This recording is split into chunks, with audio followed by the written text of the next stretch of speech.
बोलिए संत श्रोमणी रविदास जी महाराज की।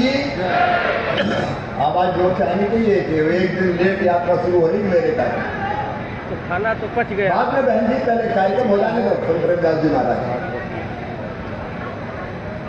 बोलिए संत श्रोमणी रविदास जी महाराज की। सिंगरौली बैठक की जनता की, भारत माता की। आज हमारे बीच काशी जी से पधारे हुए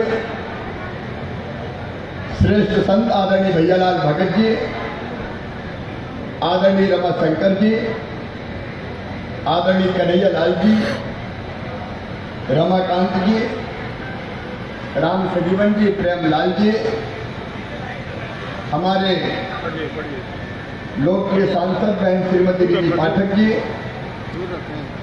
रामलाल वैश्य जी विधायक जी, प्रदेश के उपाध्यक्ष बीजेपी के कांतिदेव सिंह जी, रणबीर रावत जी हमारे महामंत्री, जिला भारतीय जनता पार्टी के अध्यक्ष रामसिमरन गुप्ता जी, प्रदेश के अध्यक्ष अनुसूचित जाति मोर्चे के वरिष्ठ नेता आदरणीय कैलाश जाटव जी, अमर सिंह जी हमारे लोकप्रिय सांसद, प्रज्ञा जी, गिरीश जी, वीरेंद्र गोयल जी, प्रेमवती जी, बहन श्रीमती उषा चौधरी जी, देवेश जी, राधा सिंह जी, चंद्रप्रताप विश्वकर्मा जी, वीरेंद्र जी, शिवेंद्र जी, राम बहादुर दवे जी, राघवेंद्र देव जी, सुंदर जी, अरविंद जी, राजेश जी मंच पर विराजमान सभी साथीगण और यात्रा के प्रारंभ में पधारी हुई मेरी बहनों, मेरे भाइयों, बेटे बेटियों, दोनों हाथ जोड़ के आप सबको प्रणाम, आप सबको नमस्कार। सबसे पहले तो मैं क्षमा चाहता हूं, मुझे कल आना था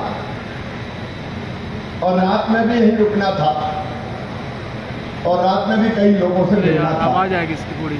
लेकिन कल जब मैं होशंगाबाद नर्मदापुरम के बनखेड़ी में कार्यक्रम करके वापस हेलीकॉप्टर में आया तो हेलीकॉप्टर खराब हो गया था, वो उड़ नहीं पाया और जिस वहाँ से मैं बाई रोड पहले एक कार्यक्रम सिवनी मालवा में था, भाग गया, लेकिन यहाँ बाई रोड में आ नहीं सकता था और इसलिए रोड खराब है। मैंने कल आपको एक वीडियो संदेश भी दिया था और उसमें भी माफ़ी मांगी थी कि मैं आना चाहता था, नहीं आ पा रहा हूँ।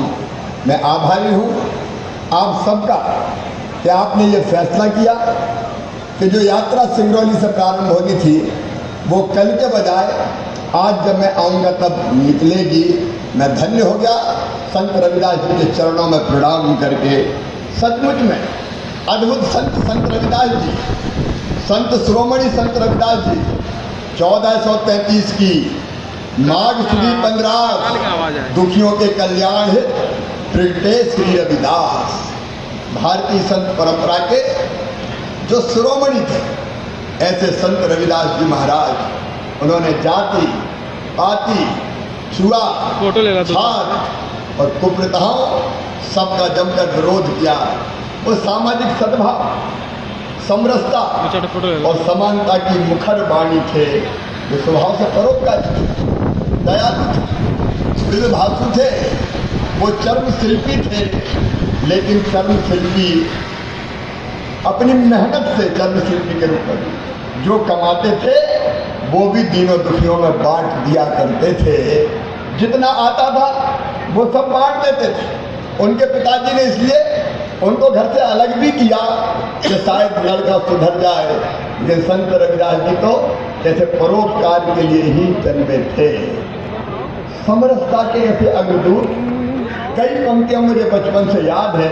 संत रविदास जी महाराज कहते थे भगवान के बारे में, प्रभु जी तुम चंदन हम पानी, जाकी अंग अंग बात समानी, प्रभु जी तुम घनवन हम मोरा, जैसे चितवत चंद चकोरा, प्रभु जी तुम दीपक हम बाती, जाकी ज्योत जलत दिन राती, प्रभु जी तुम स्वामी हम दासा, ऐसी भक्ति करत रैदासा।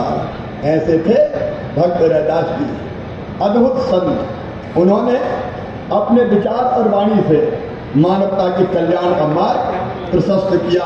उन्होंने कहा मन चंगा तो कठौती में गंगा। मन उत्साह से भरा रहना चाहिए।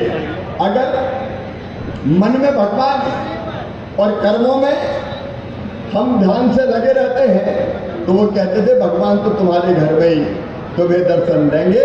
जन्म जात मत पूछिए का जात और पात, रैदास पूछ सब के कोई नहीं जात कुजात। ऐसे संत रविदास जी महाराज सच में अद्भुत संत, जिन्होंने भारतीय संस्कृति, जीवन मूल्यों और परंपराओं को आगे बढ़ाने का काम किया। आज मैं ये कहते हुए मुझे सचमुच में आनंद और प्रसन्नता है कि हमने तय किया कि संत रविदास जी महाराज 8 फरवरी को मैंने सागर में घोषणा की थी। संत रविदास जी की जयंती के उपलक्ष्य में कार्यक्रम था और उस कार्यक्रम में मैंने घोषणा की थी कि सागर के पास संत रविदास जी महाराज का 102 करोड़ की लागत से भव्य मंदिर बनाया जाएगा, भव्य स्मारक बनाया जाएगा। और आज मंदिर के निर्माण के लिए ये यात्राएं जा रही है, समरसता यात्राएं। ये गांव-गांव जाएंगी, अलग जगाएंगी, जागरण का मंत्र फूकेंगी। ये शांति, स्नेह, सद्भाव, प्रेम और आत्मीयता का प्रकटीकरण करते हुए ये यात्राएं सागर मंदिर निर्माण के स्थान पर पहुंचेगी। और मेरे बहनों और भाइयों, मुझे बताते खुशी है कि हम हर गांव से एक मुट्ठी मिट्टी और जल, हर गांव का जल जाएगा मंदिर के निर्माण के लिए। हर गांव की माटी जाएगी, 53,000 गांव से माटी और 315 नदियों का जल लेकर मंदिर निर्माण समरसता यात्राएं 12 अगस्त को सागर पहुंचेगी। यात्रा के दौरान संत रविदास जी के व्यक्तित्व और कृतित्व पर केंद्रित रथ भी चलेगा। उनका चित्र रहेगा, उनकी पादुका रहेगी, कलश भी रहेगा, जिसका जगह जगह पर पूजन होगा। मैं सभी ग्रामवासियों से अपील करता हूं कि आपके गांव में जब ये यात्रा आए तो पादुका पूजन